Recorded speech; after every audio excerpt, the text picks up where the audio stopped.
ሰበር ዜና አንድ የህወሓት ክፍለ ጦር ሙሉ በሙሉ ለመንግስት እጅ ሰጠ። የተለየ ሰበር መረጃ ተሰምቷል።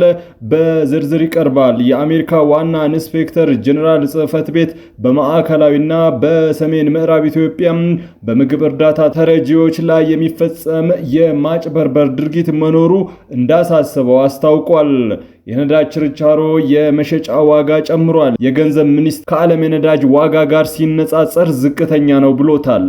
ውድ ቤተሰቦቻችን በሰዓቱ መረጃችን እነዚህንና ሌሎችንም ሀገር አቀፍ መረጃዎችን በዝርዝር ወደ እናንተ እናቀርባለን። ለቤቱ አዲስ የሆናችሁ ሰብስክራይብ በማድረግ የደወል ምልክቷን በማብራት የቤቱ አባል ትሆኑ ዘንድ በታላቅ ትህትና እንጋብዛለን። በቅድሚያም የዕለቱን የቢዝነስ ዘገባዎችን እናስቀድማለን።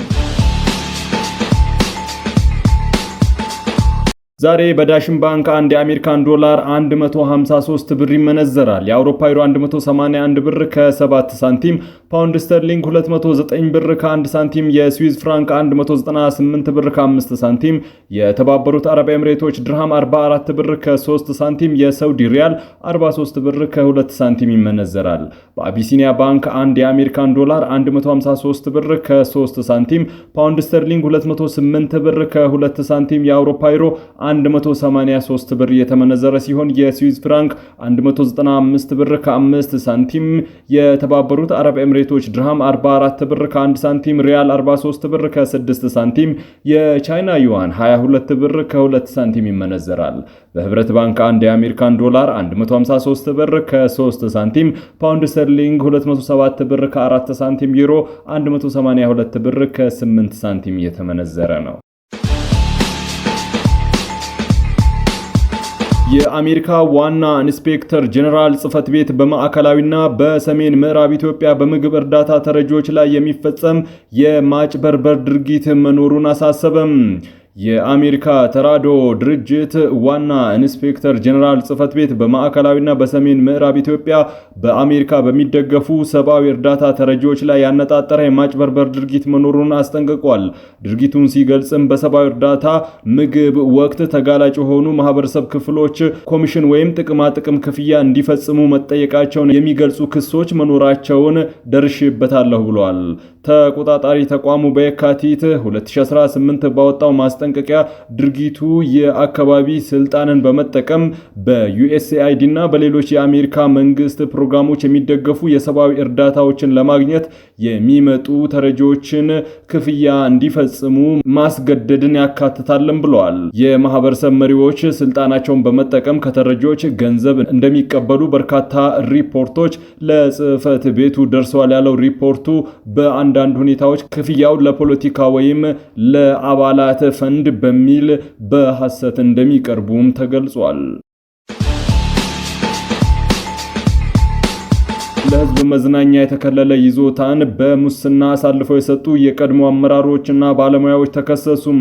በአዲስ አበባ ከተማ አስተዳደር ለህዝብ መዝናኛና ለልዩ ልዩ ፕሮግራሞች የተከለለ ይዞታን ስልጣናቸውን ያለ አግባብ በመጠቀም ከጥቅም ጋር በመመሳጠር ለግል ማህበር አሳልፈው ሰጥተዋል የተባሉት የቀድሞ ከፍተኛ አመራሮችን ጨምሮ በ30 ተጠርጣሪዎች ላይ የሙስና ወንጀል ክስ ተመስርቶባቸዋል።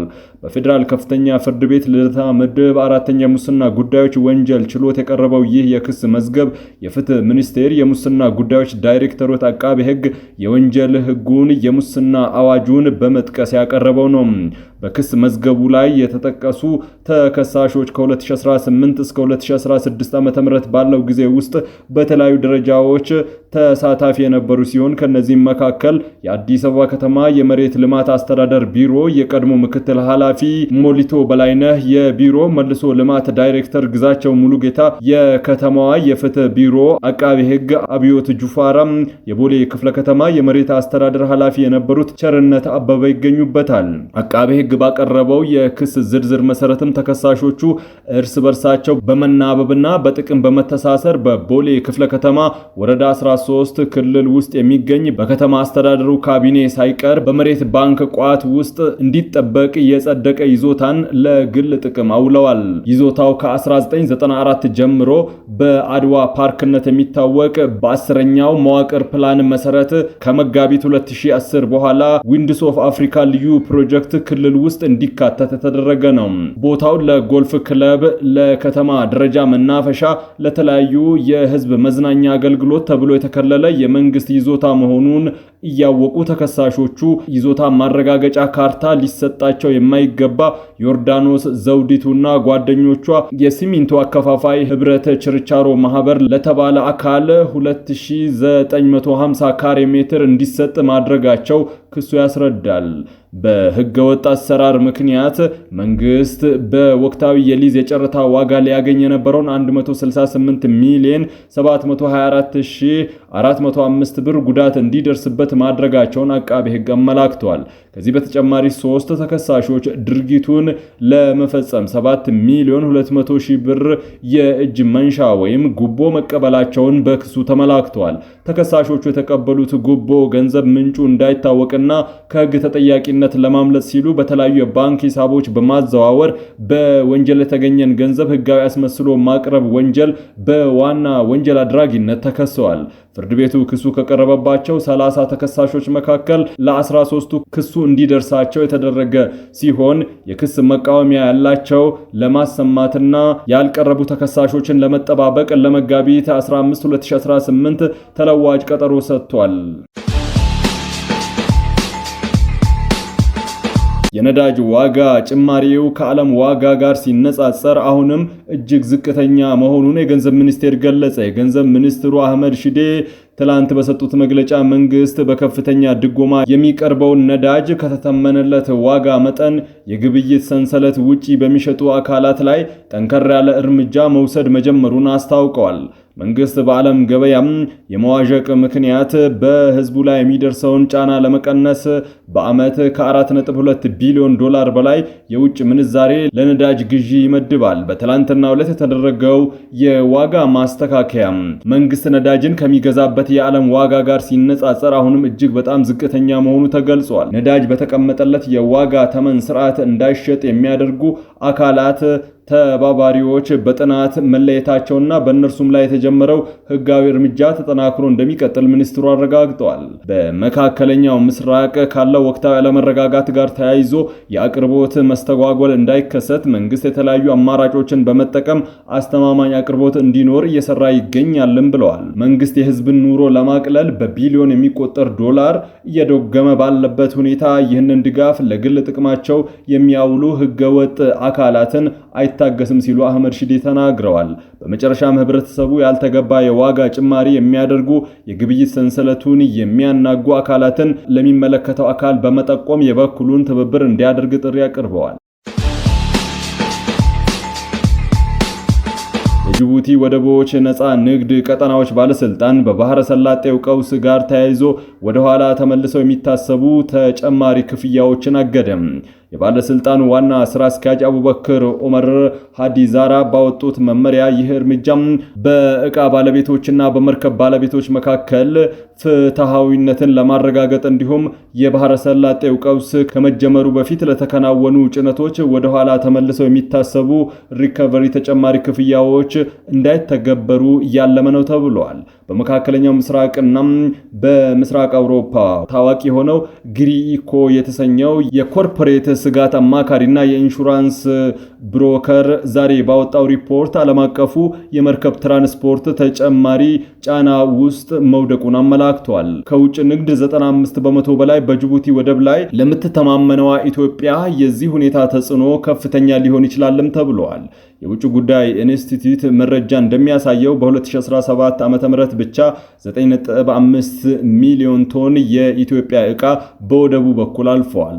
ዓመታዊ የወደብ ነክ ክፍያዎች 1.5 እስከ 2 ቢሊዮን ዶላር እንደሚገመቱ የተገለጸ ሲሆን ይህም ኢትዮጵያ በ2017 ዓ.ም ከውጭ ንግድ ከምትጠብቀው ከ5.3 ቢሊዮን ዶላር ገቢ ውስጥ ሲሰላ ወደ 1/3 ገደማ ይሆናል። ከፍተኛ የጦር መኮንን የሆኑት ሌተናል ጀነራል አስራት ደኔሮ የአዲስ አበባ ፖሊስ ኮሚሽነር ሆነው ተሾሙ። ጠቅላይ ሚኒስትር አብይ አህመድ ከፍተኛ የጦር መኮንን የሆኑትን ሌተናል ጀነራል አስራት ደኔሮን የአዲስ አበባ ፖሊስ ኮሚሽን ኮሚሽነር አድርገው መሾማቸውን ከጠቅላይ ሚኒስትር ጽህፈት ቤት የወጣው መግለጫ አመላክቷል። ከመጋቢት 2 ቀን 2018 ጀምሮ ተግባራዊ በሚሆነው በዚህ ሹመት ረዳት ኮሚሽነር ቶፊቅ መደድ የአዲስ አበባ ፖሊስ ኮሚሽን ምክትል ኮሚሽነር፣ አቶ እርዚቅ ኢሳ የአዲስ አበባ ፖሊስ ኮሚሽን ምክትል ኮሚሽነር ሆነው ተሹመዋል። ሌተናል ጀነራል አስራት ቀደም ሲል በኢፌድሪ መከላከያ ሰራዊት ውስጥ በተለያዩ ከፍተኛ ኃላፊነት ቦታዎች አገልግለዋል። ከነዚህም መካከል የብሔራዊ ምድር ኃይል አስተባባሪና የመከላከያ ሰራዊት የማህበረሰብ አቀፍ ፖሊስ መምሪያ ኃላፊ በመሆኑም ሰርተዋል።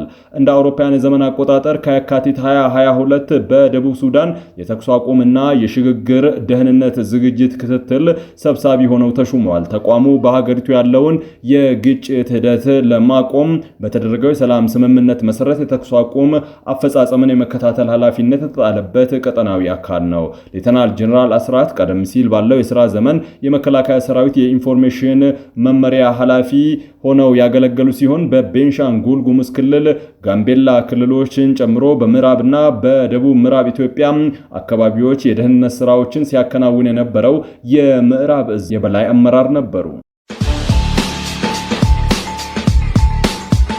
አርሚ 70 በመባል የሚጠሩት የህወሓት ታዋጊ ኃይል የቀድሞ አባላት ተሐድሶ መጀመራቸውን የመንግስት መገናኛ ብዙሃን ዘገቡም። በሱዳንና ኢትዮጵያ ድንበር አካባቢ ሲንቀሳቀሱ የነበሩት በተለምዶ አርሚ 70 ተብለው የሚጠሩት የህወሓት ተዋጊ ኃይል የቀድሞ አባላት ወደ ሀገር ውስጥ በመግባት የተሐድሶ ስልጠና መውሰድ ጀምረዋል። የቀድሞ የመከላከያ ሚኒስቴር አባላት የነበሩና በሰሜኑ ጦርነት ህወሓትን ደግፈው ሲዋጉ የቆዩ ከ500 በላይ የህወሓት ተዋጊ ኃይል ለፌዴራል መንግስት የቀረቡ የዲሞቢላይዜሽን ጥያቄ ተቀባይነትን አግኝቷልም ብለዋል። በዚህ መሰረትም በአዋሽ አርባ ጊዜያዊ የዲሞቢላይዜሽን ማዕከል ስልጠናቸውን መከታተል ጀምረዋል ነው የተባለው። የብሔራዊ ተሐድሶ ኮሚሽን ኮሚሽነር ተመስገን ጥላሁን ሂደቱን አስመልክቶ በሰጡት መግለጫ የአርሚ 70 አባላት በፈቃደኝነት ወደ ሀገር ውስጥ ተመልሰው የሂደቱ አካል መሆናቸው አዲስ ሰላም ተስፋ የፈነጠቀ መሆኑን ገልጸዋል። ኮሚሽነሩ አክለውም እስካሁን በሀገር አቀፍ ደረጃ ከ8000 በላይ በትግራይ ክልል ደግሞ ከ63000 በላይ የቀድሞ ተዋጊዎች ወደ ሰላማዊ ህይወት መመለስ መቻላቸውን አስታውቀዋል። የመከላከያ የሰው ሀብት ዋና መምሪያ ኃላፊ ሌተናንት ጀነራል ሀጫሉ ሸለመ በበኩላቸው የቀድሞ ተዋጊዎች የመረጡት የሰላም መንገድ የሚደነቅ መሆኑን ጠቅሰው ሌሎች ይህንን ፈለግ በመከተል ወደ ሰላማዊ መንገድ እንዲመጡ ለሀገር ግንባታ የበኩላቸውን ሚና እንዲወጡ ጥሪ አቅርበዋል ነው ያሉት የመንግስት ሚዲያዎቹ። ስልጠናውን ያጠናቀቁ የቀድሞ ተዋጊዎች ዲዲአር ወይም ትጥቅ መፍታት፣ ከውጊያ ማሰናበት፣ መልሶ ማቋቋም ሂደት አልፈው በዘላቂነት ወደ ማህበረሰቡ እንደሚቀላቀሉ ታውቋል ነው የተባለው። ውድ ቤተሰቦቻችን ለሰዓቱ የመራረጥናቸው ዘገባዎች በዚህ ያብቁተዋል። ከኛ ጋር በመሆን መረጃን ከጥበብ ስለተከታተላችሁ ከልብ አመስግነን ተሰናበትን። ለቤቱ አዲስ የሆናችሁ ሰብስክራይብ በማድረግ የደወል ምልክቷን በማብራት የቤቱ አባል ትሆኑ ዘንድ በታላቅ ትህትና እንጋብዛለን። ሰላም።